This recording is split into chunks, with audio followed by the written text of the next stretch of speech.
téléspectateurs, la Passion du livre célèbre avec vous aujourd'hui la fête de la francophonie. À cette occasion, il s'est rendu dans l'un des établissements scolaires de Nouakchott pour voir avec certains élèves le niveau d'instruction. Et nous rencontrons pour l'occasion Madame Avav Abdallah Saïd. Madame Avav, nous voudrions que vous nous parliez aujourd'hui d'un livre que vous avez lu et qui vous a passionné. En fait, dans les grandes vacances, j'ai lu un livre qui se surnommait Le perroquet qui bégayait. C'est un livre qui parle de trois jeunes garçons qui vont avoir la passion d'être des détectives dans le futur et vont commencer dans les grandes vacances à réaliser leurs rêves. Comment ça s'est passé? Vous nous racontez un peu l'histoire de ces trois élèves, de ces trois personnages. En fait, ils vont commencer par chercher pour une dame son perroquet qui bégayait, qui disait que 2 ou 3 mots. Alors, ils vont commencer à le chercher. Mais en fait, en continuant de lire l'histoire, on va comprendre qu'il n'y en a pas qu'un seul perroquet, mais en fait, il y a 7 perroquets qui bégayent. Et chacun dit quelques mots. Et tous ensemble, ils forment une phrase, quelques phrases. Et ces phrases veulent dire une grande... Bon, ils vont dire une grande chose pour les détectives, car c'est les policiers qui sont en train de chercher des grands voleurs. Et ces perroquets savent où ils se cachent et qu'est-ce qu'ils ont déjà fait ou qu'est-ce qu'ils ont déjà pris pour le public. Est-ce qu'ils vont finalement, les détectives vont arriver à trouver les voleurs? Oui, ils vont arriver à démasquer le grand chef des voleurs qui va être attrapé quelques jours après cela. Et après cela, les 3 détectives vont être remerciés par le gouvernement et vont avoir le droit de faire un stage dans le futur dans une grande émission de détectives. Et finalement, mademoiselle Avav, pardon, vous avez mis combien de temps pour lire ce livre? En fait, c'est un roman. J'ai pris 2 mois et demi pour lire ce roman. Et le temps que vous lui consacrez, c'était à peu près de quelle heure à quelle heure? En fait, au début, je n'étais pas très accrochée à ce livre, mais au fur et à mesure de le lire, ça a pris beaucoup de mon temps et j'ai bien aimé continuer, ne pas arrêter, mais des fois j'arrêtais quand même. Cela vous a donné la passion de lire d'autres romans et vous l'avez fait ou pas encore? Oui, oui, maintenant je suis en train de lire un roman qui s'appelle L'Enfant Noir. Il y en a plusieurs éditions, mais moi j'ai pris la première édition, la plus ancienne. Je suis en train maintenant de la lire. Nous avons oublié de vous demander de nous dire, vous faites quelle classe? En fait, je fais la 3e, le brevet. Je suis à l'école Les Sablettes. Et c'est tout. Mademoiselle Avav, nous vous souhaitons une très bonne chance. Vous faites le brevet cette année, n'est-ce pas? Oui, oui, oui. Nous vous souhaitons une bonne chance. Je suis d'ailleurs convaincu que vous aurez l'occasion d'accrocher, d'avoir votre brevet. Bonne chance. Madame. Merci, merci. Mokhtar, Hamdi Mokhtar, vous êtes dans quelle classe? en 6e A. Vous êtes en 6e A. Vous avez certainement appris par le passé un texte qui vous a passionné. Oui, oui. C'est quel texte? Le corbeau et le renard. Qui est son auteur? Jean de La Fontaine. Très bien. Allez-y, je vous écoute. Maître corbeau sur un arbre perché, tenait en son bec un renard. Maître renard par l'odeur alléchée, lui tint à peu près son langage. Eh bonjour monsieur du corbeau, que vous êtes joli, que vous me semblez beau. Sans mentir, si votre ramage se rapporte à votre plumage, vous êtes le phénix de ces bois. Cette leçon vaut bien un fromage, mais sans doute. Le corbeau ne se sent pas de joie et pour monter sa belle voix, ouvre un large bec et laisse tomber sa voix. Le renard s'en saisit et dit: mon beau monsieur, apprenez que tout flatteur vit aux dépens de celui qui l'écoute. Cette leçon vaut bien un fromage, mais le robot, honteux et confus, jura mais un peu tard que ça ne se reproduira plus. Est-ce que vous pouvez me dire la leçon que vous avez tirée de ce poème? Ça veut dire qu'un flatteur, quand il vous flatte, bah, c'est pas pour quelque chose. Lui, il en a de sa part, lui aussi. Il cherche quelque chose pour que vous lui faites ça. Et moi, je suis un flatteur? Vous pensez? Non. Je vous souhaite bonne chance, jeune homme. Vous êtes Mati Gélani, Mati Gélène, vous faites quelle classe? CM2B. Vous êtes en CM2B. Racontez-nous la passion, la chose qui vous a passionné le plus dans votre école. Vous nous avez parlé d'un texte qui parle de la sécheresse. Vous pouvez nous dire de quoi il s'agit? Il s'agit que les animaux étaient des amis, les carnivores et les herbivores étaient des amis avant qu'une terrible sécheresse arrive. Et la catastrophe, c'est la catastrophe. Et qu'est-ce qui s'est passé par la suite quand la sécheresse est arrivée? Les carnivores commencent à manger les herbivores et c'est une catastrophe, c'est un conte. C'est vrai que c'est une vraie catastrophe. Je vous remercie infiniment et je vous souhaite bonne chance. Vous appelez comment, mademoiselle? Je m'appelle Zainabou Mohamed Abdullah Abba. Zainabou, vous faites quelle classe? Je fais CM1C. CM1C. Vous êtes passionné par la lecture? Oui, Vous aimez bien la lecture? oui, bien sûr. Vous avez apporté avec vous un texte, n'est-ce pas? Oui. Ce texte parle de quoi? Ça parle pour moi. Quelle est l'importance de la lecture pour moi? Allez-y, je vous écoute. Pour moi, la lecture est essentielle dans ma vie. Elle m'aide à m'exprimer et à apprendre et à penser. Pour moi, la lecture est sans doute un divertissement, tout comme les spectacles, les jeux ou le sport.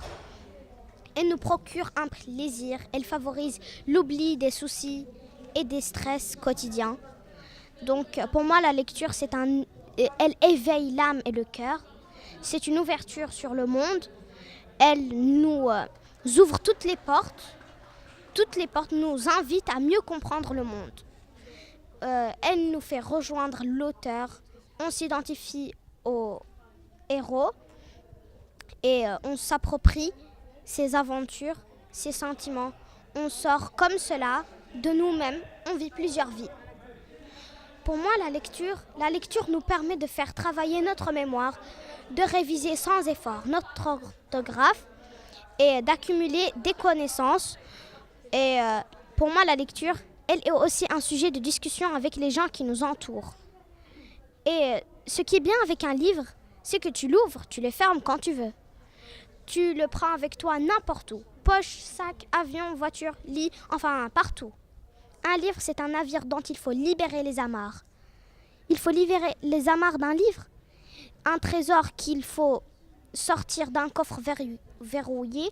Une baguette magique dont tu es le maître si tu en saisis les mots. Et pour moi, la lecture est à la fois divertissement, une passion, une évasion, un éveil. Elle nous apporte des inspirations nouvelles, une interprétation nouvelle du monde, une culture plus approfondie. Et bien sûr, tout ce qu'on lit n'est pas bon. Même si il ne vous plaît pas, qu'il soit bon ou mauvais, on sera toujours plus cultivé en lisant un livre. Zainabou, vous avez sans doute lu des livres, vous pouvez m'en parler?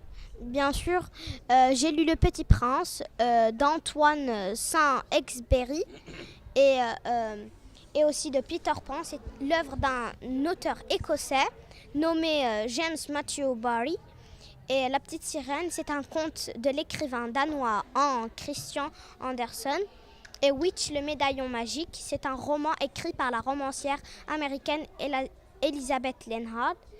Et La Petite Fadette, un roman de George Sand. Mandarine la Petite Souris, c'est une œuvre de Noël et David A. Carter, des auteurs et illustrateurs américains.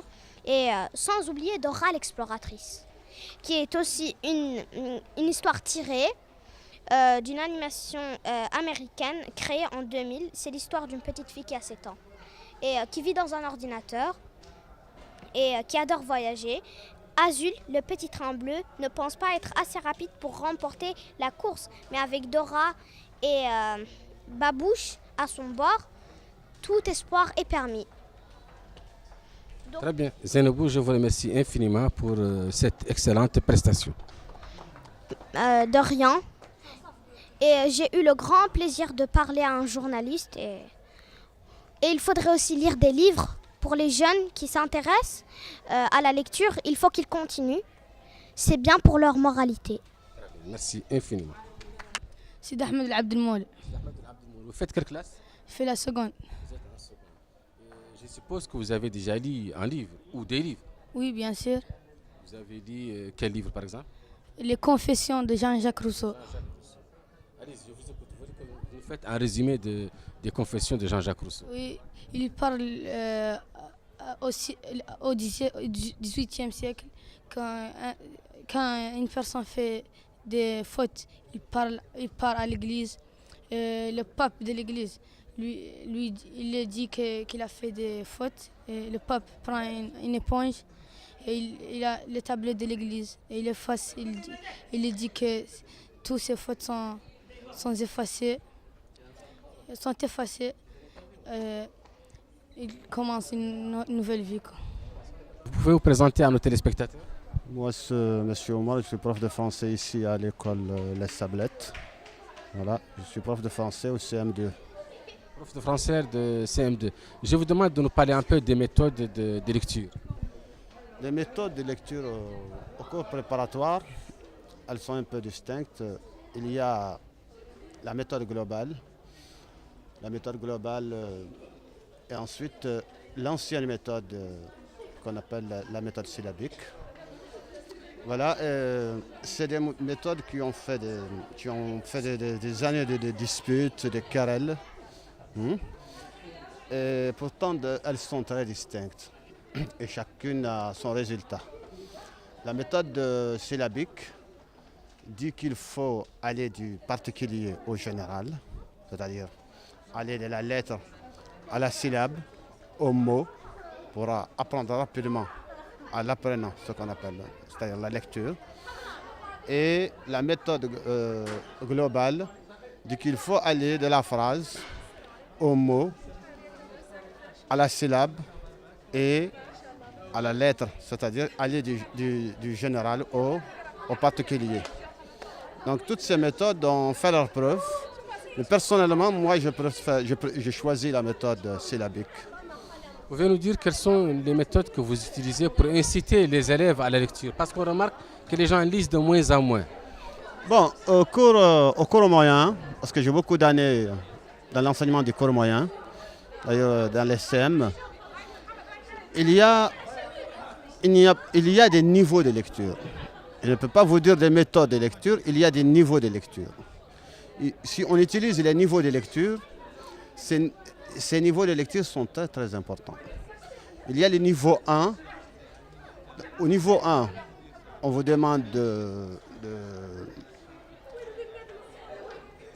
dire aux enfants de faire trouver après une lecture silencieuse, de faire trouver l'idée générale du texte. Ensuite, mettre un accent sur les mots difficiles et les expliquer. Et ensuite, la mise en page, c'est-à-dire l'auteur, l'œuvre, le texte, l'œuvre dans laquelle le texte a été tiré. Et ensuite, la maison d'édition qui a édité l'œuvre de cet écrivain, un peu de la biographie de l'auteur. Bon, on ne parle pas beaucoup des biographies de l'auteur, par exemple au CM2 ou au CM1. C'est au cours suivant qu'on en parle beaucoup, mais de toute façon, c'est là qu'on le fait de manière implicite. On le fait de façon implicite. Bon, ça c'est le niveau 1.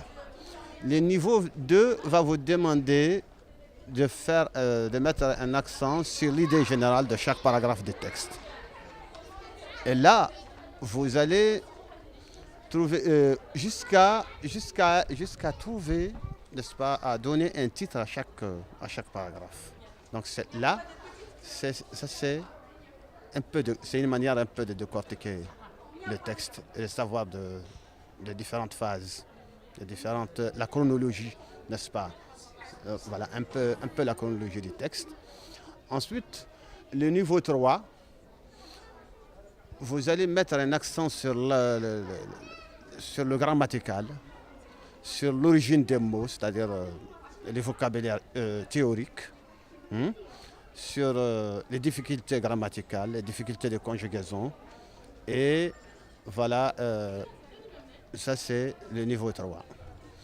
Quand vous aurez enseigné toutes ces parties, vous pouvez en ce temps, à chaque phase, il va falloir bien sûr faire lire beaucoup d'élèves.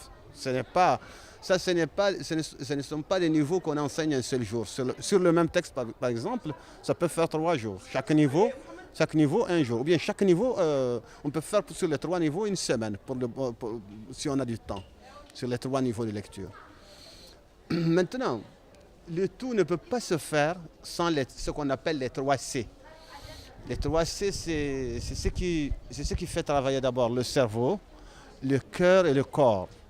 Autrement dit, les objectifs pédagogiques opérationnels d'ordre cognitif, c'est-à-dire ce qui concerne, ce qui concerne le cerveau en matière de mémorisation, c'est-à-dire lorsqu'on aura dit le sens d'un mot, il faut faire de sorte que le sens de ce mot soit, n'est-ce pas, mémorisé. Il faut passer par les techniques qui font que le sens du mot sera... Voilà. Ensuite, quand on parle le deuxième, on dit le cœur, n'est-ce pas? Le cœur, ça c'est l'affectif. Ça c'est lorsqu'on parle d'objectifs pédagogiques, opérationnels d'ordre affectif. Et là, vous allez revenir, à partir de votre texte, vous allez revenir à la personnalité de l'enfant. Si par exemple le texte ne parle pas de la culture mauritanienne, par exemple, ou si les noms qui se trouvent, par exemple, s'il s'agit d'enfants ou bien de personnes qui sont les héros de ce texte, par exemple, si c'est des étrangers à la Mauritanie, vous pouvez demander, par exemple, aux enfants de lire en remplaçant ces noms par des noms mauritaniens, par exemple. Ça, c'est l'affectif. Là, vous revenez à la personnalité de l'enfant. Et ensuite, le troisième, c'est l'ordre psychomoteur. L'ordre psychomoteur, ce sont les connaissances qui s'acquièrent par l'exercice. Et c'est ça le corps. L'enfant s'exerce. Vous faites par exemple, des exercices sur les difficultés, n'est-ce pas, étudiées dans les textes, qu'elles soient lexicales, grammaticales ou des conjugaisons, etc. Vous faites faire des exercices, même des constructions de phrases, par exemple. Voilà, c'est un peu ça. Merci. Je vous remercie infiniment d'avoir accepté de nous donner un peu les grandes lignes de la méthodologie utilisée dans votre système. Merci. Merci. Jeune homme, tu t'appelles comment? Je m'appelle Mustafa Mohamed Lemi. Tu fais quelle classe? Première collège. Je suis très petit pour la première collège. Ça, je l'ai remarqué. Et tu as déjà lu un livre? Oui. Qui s'appelle Justine. Il y a beaucoup de périodes dans ce livre. Quoi il parle? Il parle d'une fille. Quand elle était petite, il n'a pas voulu partir à l'école parce qu'il avait peur de l'école. Il avait peur, mais quand il est venu à l'école dans la première fois, il a vu que ça ne fait rien. Ça ne fait pas peur. C'est tout? Qu'est-ce que tu as retenu de ça? L'essentiel, c'est quoi? Que des namorades qu'on t'a donné dans ça? Moi, j'avais le même problème. J'avais peur de l'école, mais ça m'a donné la chance pour venir et voir est-ce que c'est vrai. Bonne chance, petit. Vous appelez comment? Je m'appelle Zenata Souedat. Zenata Souedat, c'est ça. Vous faites quelle classe? Je fais la seconde. La seconde. Oui. Vous avez certainement déjà par le passé lu beaucoup de livres, je suppose. Oui, j'ai lu beaucoup de livres. Vous parlez de l'anglais? Oui, je vais parler d'un conte écrit par Amadou Hampâté-Bâ. Amadou Hampâté-Bâ, c'est un grand écrivain. Oui, c'est un grand écrivain. Ça parle d'une querelle de deux lézards. Bon, querelle veut dire une petite bagarre. Ok, vous comprenez? Oui. Il y avait un homme qui vivait dans une très grande maison où la cour était pleine de cases, pleine d'animaux. Il y avait beaucoup de sortes d'animaux. Il y avait un chien, un bœuf, un bouc, un coq et un cheval, je crois. Oui. Le chef de... Bon, c'était un chef du village. C'était le chef du village. Oui. C'était un chef du village. Il avait une très vieille mère qui vivait avec lui. Il n'avait pas d'enfants, ni de femme, ni... Il avait juste lui. Il était juste lui, sa mère et ses animaux. Un jour, il voudrait voyager de son village à un autre, où il y avait... la distance prenait 2 jours de marche. Et il avait dit au chien de garder la maison et de ne pas bouger de la porte. Il était devant la porte et il a dit de ne plus bouger devant la porte. Il y avait dans la chambre de sa mère, oui, il y avait 2 lézards qui se bagarraient, on peut dire. Oui, ça sent un peu bizarre, mais bon, c'est un conte, oui, c'est une imagination. Les 2 lézards étaient en train de se bagarrer et le chien ne pouvait pas bouger de sa place comme son maître l'a dit, il n'a pas bougé, donc il n'a que faire ce qu'on lui dit. Il a appelé le coq et lui a demandé s'il peut aller voir. Il lui a demandé s'il peut aller voir la querelle, ce qui se passe entre la chambre. Bon, le coq a répondu. Mais pourquoi moi? Pourquoi toi tu ne pars pas pour voir ce qui s'est passé? Puis il a répondu, le chef m'a dit de ne plus bouger d'ici et je garde la maison très bien. De ne plus bouger et de bien garder sa poste devant la maison. Puis le coq a dit, mais pourquoi tu parles à moi? Je sais pas comment dire, même, je suis le chef, comment dirais-je,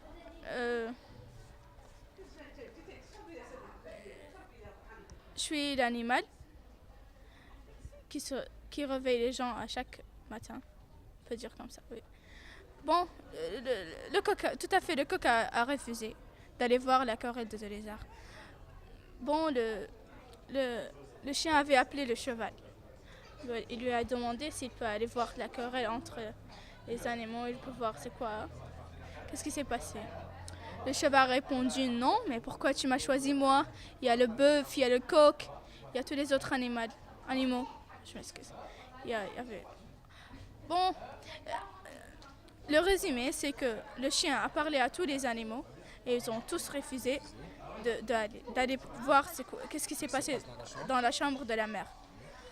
Le chien n'avait qu'aller voir ce qui s'est passé parce que s'il n'était pas allé...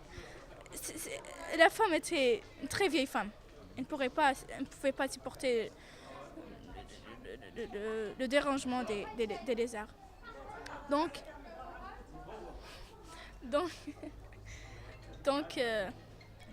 il est parti. Oui, il est parti lui-même. Et autant que le chien voulait résoudre le problème des lézards, le chef est revenu. Et il ne l'a pas retrouvé dans sa place. Il lui a grondé, il a crié là-dessus et voilà, il l'a fait sortir de la maison. Il a dit qu'il ne peut plus le supporter comme un chien, qu'il n'écoute pas ce qu'on lui dit et des choses comme ça. Bon, le chien voulait expliquer ce qui s'est passé, mais le chef n'a pas écouté, il n'a pas voulu entendre. Donc il a fait sortir de la maison. Le chien n'avait qu'aller voir ce qui... Le chien n'avait que partir de la maison parce qu'il n'avait rien à faire. Bon, les animaux ont vu que ce n'était pas bien d'avoir le chien sorti de la donc qu'il n'a rien fait de mal, que c'est lui qui les avait appelés pour sauver la grand-mère. Donc les animaux ont parti chez le chef et ils ont dit toute la vérité. Et le chef allait chercher le chien partout et ne l'a pas retrouvé. Et il avait beaucoup regretté de l'avoir chassé de la maison. Et 3 jours après, le chien est revenu chez la maison du chef. Et il a trouvé le chef en train de s'asseoir et en train de pleurer, en train de lui chercher. Et le chien a dit, bon, je suis là, je suis revenu parce que je savais que vous allez savoir que je n'ai rien fait de mal. Je voulais juste sauver votre mère comme vous m'avez dit. Bon, le chien est revenu à la maison.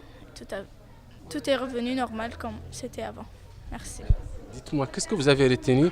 Quelle est la morale de ce texte, de conte? Le moral, c'est parfois on vous dit de faire une chose.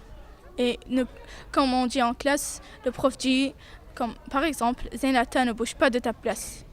Si je te dis de ne pas te bouger, tu ne dois pas bouger d'ici, ou bien je vais te punir. Le prof sort et il y a 2 filles qui se bagarrent. Et il n'y a que moi et les 2 filles. Bon, les 2 filles vont aller se bagarrer, il n'y a personne pour les séparer. Donc, je n'ai rien à faire, je dois juste me lever de ma place et aller les séparer. Et si le prof revient et il me trouve que je ne suis pas dans ma place, il va me gronder, bien sûr. Mais il doit m'attendre et comprendre pourquoi je me suis levée. Merci, Zenata. Merci beaucoup. La pédagogie, ça suppose la lecture. Bien sûr, la lecture est incontournable. La lecture est la nourriture pour l'esprit. Un esprit qui ne lit pas, un esprit qui n'a pas de culture à travers la lecture, c'est un esprit mort, c'est un esprit qui ne peut pas se développer. L'esprit est vivant, il a besoin d'évoluer, il a besoin de se développer. Et c'est la lecture qui lui permet de se développer. La lecture nous permet de nous informer, la lecture nous permet nous donne un moment pour s'éloigner des problèmes de la vie. Et donc, elle est indispensable pour chaque personne. La passion du livre était dans le complexe scolaire et a pu rencontrer un certain nombre d'élèves dont le niveau de lecture est très élevé pour célébrer la fête de la francophonie à Nouakchott. Je vous remercie, chers téléspectateurs, et à la prochaine émission.